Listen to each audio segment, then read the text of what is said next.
5 words. That's it. That's all your students get before they start writing a prediction about a text that they've never seen. No title, no author, no context. And somehow they still come up with predictions that are shockingly close.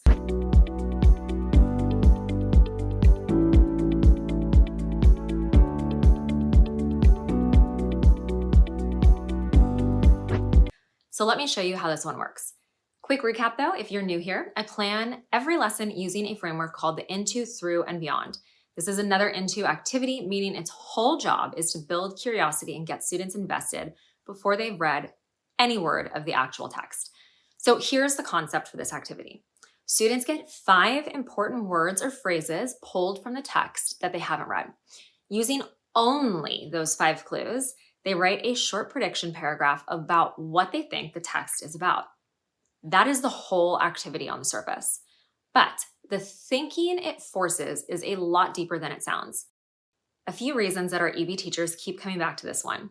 It forces inference and imagination because 5 words is genuinely not a lot to work with. It creates real anticipation. Kids want to know if they got it right. And it makes reading feel like solving a mystery instead of just an assignment. So students walk into the text with actual purpose. It works great for introducing novels, short stories, poems, and prep for this one is super fast. You're going to choose 5 unique important words or phrases from whatever you're about to teach.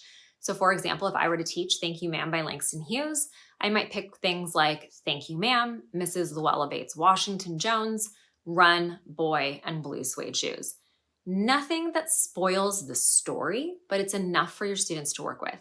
Then on the day of the lesson, don't tell students what they're about to read. Just write the 5 words or phrases on the board. Put students into groups of 3 or 4 and explain that they're going to write an anticipatory paragraph predicting what the story is about. They're only using those 5 clues. They have to include all of the words or phrases in their writing. Give each group like 5 to 10 minutes to write their paragraph, then have them share it aloud with the class.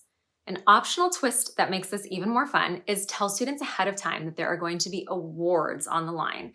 So things like most accurate or couldn't be further from the truth, most humorous, most creative, whatever it might be.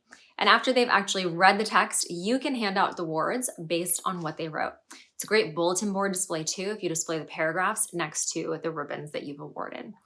So that's 5-word wonder, another quick, low prep way to get students genuinely curious before they read.